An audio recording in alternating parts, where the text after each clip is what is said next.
Cześć, witajcie. Dobiliście 3 łapki w górę, więc robię kolejny odcinek. Jej!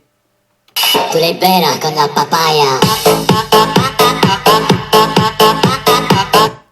Nie, tak na serio. Pewnie sobie myślicie, co ty? Dopiero zaczynasz nagrywać odcinki. Tak, wiem. To są moje pierwsze odcinki, więc nie oczekuję zbyt wiele. Dobra. A propos, przechodzimy do sztuczki. Nazywa się ona Twilight Zone, czyli strefa zaćmienia lub znikający płomień. Jest to jedna z moich ulubionych sztuczek. Robi ona duże wrażenie na każdej osobie. Chodzi o to, żeby wygiąć trochę knot, tak żeby on był w kącie około 90 stopni. Kiedy to zrobimy, zapalamy. Już wam pokażę. O. Bierzemy ogień. I nagle się pojawi, widzicie?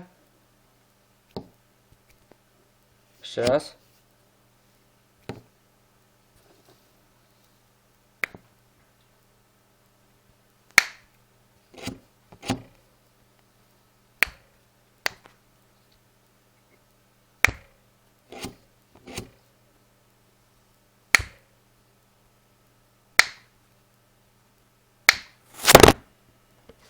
Oj.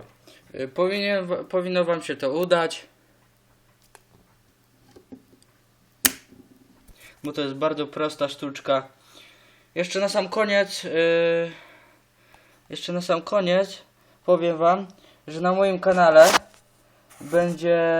będą też unboxingi czy zdrapywanie zdrapek.